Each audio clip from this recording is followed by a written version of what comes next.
बिल्कुल। आज हम लोग वो काफ़ी दिनों बाद मैं आप लोगों को दे रही हूँ लेक्चर्स, लेकिन मैं इकट्ठी वीडियोस बना के आप लोगों को सेंड कर दूँगी सारी, तो ये ध्यान से आप लोग कर लीजिएगा सारा काम। हम लोग कर रहे थे interaction of electromagnetic radiations with matter. ये किस तरह से जो है इलेक्ट्रोमैग्नेटिक रेडिएशंस या फोटॉन या पैकेट्स ऑफ एनर्जी जो है वो मैटर या मादे के साथ इंटरेक्ट करते हैं। तो 3 इसके डिस्टिंक्ट वेज हैं depending mainly on their energy.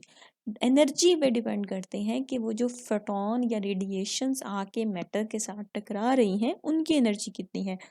Photon की एनर्जी कम हो तब उसका बिहेवियर और तरह से होता है, इंटरमीडिएट हो तब वो और तरह से इंटरेक्ट करता है, और अगर उसकी बड़ी हाई एनर्जी हो तब वो बिल्कुल डिफरेंटली जो है वो मैटर के साथ इंटरेक्ट करता है। That depends upon the energy of the photon. तो 3 प्रोसेस है, और वो प्रोसेस कौन से है? फोटो इलेक्ट्रिक इफेक्ट है, कॉम्पटन इफेक्ट है एंड देन पेयर प्रोडक्शन है। ठीक है, तो सबसे पहले हम लोग देखते हैं फोटो इलेक्ट्रिक इफेक्ट, यानी emission of electric charge or electrons when light fall on it. Photo means light. The emission of electrons from a metal surface when exposed to light of suitable frequency is called photoelectric effect, and the emitted electrons are known as photoelectrons. Suitable frequency इसमें बहुत important है, ये वाली जो की point है इसका कि frequency, स्पेसिफिक frequency का फोटोन ही जो है वो इलेक्ट्रॉन्स को emit कर सकता है depending on the metal. Metal पे भी डिपेंड करता है, और मेटल सरफेस डिफरेंट मेटल्स के लिए डिफरेंट सूटेबल फ्रीक्वेंसीज होती हैं। The photoelectric effect is demonstrated by the operators shown in figure. कि इस तरह से एक कलर्ड फिल्टर, यहाँ पर इंसिडेंट लाइट है, that is the colour filter. Colour filter का मकसद ये होता है कि एक खास कलर की लाइट ही आगे जाएगी, बाकी सारी कलर्स जो है वो पीछे रह जाएंगे। अगर हम लोग विजिबल लाइट को यूज़ कर रहे हैं तो विजिबल लाइट में 7 कलर्स होते हैं। हम चाहते हैं कि रेड कलर आगे जाए, तो हम यहाँ पर रेड कलर का फिल्टर लगाएंगे जो बाकी सारे कलर्स को अपने पास रख लेगा, सिर्फ रेड कलर को ही आगे जाने देगा। तो इस तरह से हमें एक रेड कलर की फ्रीक्वेंसी हमें पता है कि क्या होती है रेड कलर के लिए, तो वो एक ख़ास फ्रीक्वेंसी जो है वो आगे जाएगी। ठीक है, वो यहाँ पर मेटल की सरफेस के ऊपर फॉल करती है, दैट इज कैथोड। ठीक है, कैथोड हम मेटल सरफेस से यहाँ से बनाते हैं, और उसके बाद इलेक्ट्रॉन्स जो हैं वो एमिट होके सर्कल में सर्किट में मूव करते हैं। ये एम मीटर है, यहाँ से इलेक्ट्रॉन्स अगर एमिट होते हैं तो वो यहाँ पर एम मीटर जो है वो करंट्स को शो करता है, और यहाँ पर हम पोटेंशियल डिफरेंस अप्लाई करते हैं। वो देखते हैं कि वो पोटेंशियल क्यों हम अप्लाई करते हैं। ठीक है, the photoelectric effect is demonstrated by the apparatus shown in figure. An evacuated glass tube X, ये जो है एक ग्लास ट्यूब है। evacuated मतलब इसमें से किसी किस्म का कोई गैस मौजूद नहीं है, खाली है, इसके अंदर वैक्यूम है। contains the two electrodes. The electrode A is connected to the positive terminal of the battery, is known as anode. ये A है, ये किसके साथ कनेक्टेड है? बैटरी के पॉजिटिव टर्मिनल के साथ, so that is why it is called a node. And the electrode C of the terminal is connected to the negative terminal is called cathode. When a monochromatic single colored light is allowed to shine on cathode, जो भी metal जिसके अंदर से हमने electrons को निकालना होता है उसको हम बनाते हैं कैथोड। ठीक है, is allowed to shine on cathode, it begins to emit electrons. तो वो क्या करती है? इलेक्ट्रॉन्स एमिट करना शुरू हो जाती है। अब जो इलेक्ट्रॉन्स लाइट के फॉल करने से एमिट हुए हैं वो कहलाते हैं photoelectrons. So these photoelectrons are attracted by the positive anode, कि यहाँ पर लाइट फॉल की और यहाँ से इलेक्ट्रॉन्स निकले। इलेक्ट्रॉन्स उनके नेगेटिव चार्जेस हैं, उनको फ़ौरन से अट्रैक्ट कर दिया इस एनोड ने जो कि पॉजिटिव टर्मिनल के साथ कनेक्टेड है, और यहाँ से फिर वो मूव करेंगे through the ammeter, and the resulting current is measured in the ammeter. The current stop when the light is cut off. जैसे ही हम लोग लाइट को बंद करते हैं साथ ही एमीटर पर करंट की रीडिंग जो है वो भी 0 हो जाती है, which proves that the current flows because of the incident light, कि जो लाइट पड़ रही थी सिर्फ उसी की वजह से फ्लो कर रहा था। This current is hence called photoelectric current.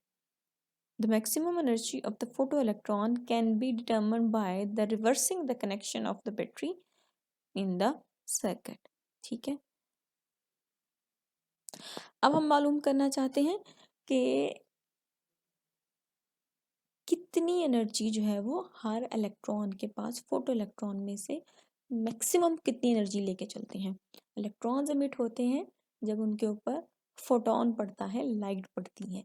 Photon के पास जो एनर्जी होती है वो इलेक्ट्रॉन को दे देता है और फिर इलेक्ट्रॉन निकल के भागना शुरू हो जाता है मेटल में से इन द सेकंड।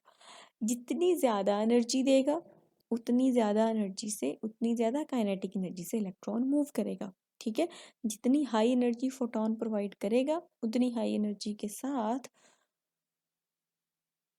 इलेक्ट्रॉन जो है वो मूव करेगा। अब जो एनर्जी उसने प्रोवाइड की है फोटोन ने इलेक्ट्रॉन को, उसका कुछ हिस्सा उसने बाहर निकलने के लिए भी तो इस्तेमाल करना है ना, तो उसने मेटल में से निकलना है, तो कुछ हिस्सा यूज़ हो जाएगा अट्रैक्शन ऑफ मेटल को ओवरकम करने में, और बाकी जो है वो काइनेटिक एनर्जी के तौर पे आएगा।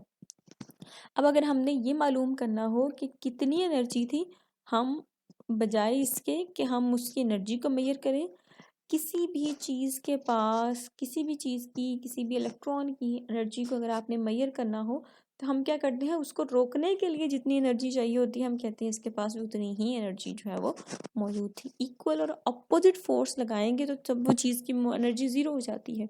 ठीक है, कि अगर आपके पास काइनेटिक एनर्जी है 5 जूल और आप 5 जूल काइनेटिक एनर्जी के साथ भाग रहे हैं, मैंने आपको रोकना है तो मैं 5 joule kinetic energy, 5 joule energy लगाऊंगी ताकि मैं आप लोगों को, आपको रोक सकूं। ठीक है, अपोजिट डायरेक्शन में, रिवर्स डायरेक्शन में। तो इसके लिए भी ये करते हैं, यहाँ पे है the maximum energy of the photo electron can be determined by the reversing the connections. कि हम क्या करते हैं, एनोड को हम नेगेटिव कर देते हैं और कैथोड को हम पॉजिटिव कर देते हैं। In this condition, the photoelectrons are repelled by the anode and the photoelectric current decreases. अब यहाँ पर इलेक्ट्रॉन्स जो आके निकल रहे थे वो एनोड की तरफ अब नहीं आएंगे क्योंकि एनोड जो है वो उनको रिपेल करेगा। अब अगर तो किसी इलेक्ट्रॉन के पास हुई ज़्यादा एनर्जी वो तो पहुंच जाएगा एनोड के पास, लेकिन अगर किसी के पास कम होगी तो वो इसके पास पहुंच नहीं सकता। तो हम क्या करेंगे, repelled by the anode and the photo electric current decreases, और करंट इस तरह से एनोड रिपेल करना शुरू हो जाएगा तो कम इलेक्ट्रॉन्स एनोड तक पहुंच सकेंगे और करंट जो है वो कम होना शुरू हो जाएगा। If this potential is made more and more negative, और अगर हम पोटेंशियल, इलेक्ट्रिक पोटेंशियल की जो वैल्यू है यहाँ पर, इसको ज़्यादा बढ़ाते जाएं और एनोड को ज़्यादा से ज़्यादा नेगेटिव करते जाएं, तो उस सूरत में क्या होगा, एक ख़ास वैल्यू आएगी पोटेंशियल की जहाँ पर करंट ज़ीरो हो जाता है। ठीक है, उसको हम कहते हैं stopping potential. Even the electrons of the maximum energy are not able to reach the collector plate. The maximum energy of the photo electrons is this, यहाँ है kinetic energy maximum half m v square, velocity is maximum is equal to v naught e. ठीक है, ये है आपका applied potential, multi stopping potential v naught multiplied by charge of electron. ठीक है, फिर एम इज अ मैस, ये हम लोगों ने इक्वेशन जो है वो फर्स्ट चैप्टर में की हुई है। ठीक है, ये जो एनर्जी प्रोवाइड करते हैं हम लोग, वी इंटू ई। ठीक है, work done per unit charge is equal to potential, ये वहाँ से आई है। फिर M is the mass, v is the velocity and e is the charge on electron. If an experiment is repeated with the light beam of higher intensity, the amount of current increases but the current stop at the same value of v naught. ठीक है, अब उन्होंने experiment करके देखे कि अगर हम ज़्यादा शिद्दत, एक ही लाइट है, फॉर एग्जांपल अगर हम रेड लाइट यूज़ कर रहे हैं, अगर रेड लाइट मध्यम वाली रेड लाइट थी तो करंट की वैल्यू क्या है, कम है, और अगर हमने ज़्यादा वैल्यू यूज़ की है, उसकी ज़्यादा तेज़ रोशनी यूज़ की है, रेड कलर ही यूज़ किया है लेकिन ज़्यादा तेज़ है, करंट की क्वांटिटी, मिकदार बढ़ गई है, ज़्यादा इलेक्ट्रॉन्स निकले हैं, लेकिन मैक्सिमम एनर्जी स्टॉपिंग पोटेंशियल यानी मैक्सिमम एनर्जी वाला जो फोटो इलेक्ट्रॉन्स हैं उनकी वैल्यू सेम ही है। ठीक है, but the current stop for the same value of the stopping potential, ये दोनों कर्व से यहाँ पर आ गया। Shows the curve photoelectric current as a function of potential where I2 is greater than I1. However, the intensity is kept constant and experiment is performed with the different frequencies. अब पहले experiment किया उन्होंने, intensity को बदला, यानी उन्होंने शिद्दत को, लाइट की शिद्दत को कम या ज़्यादा किया।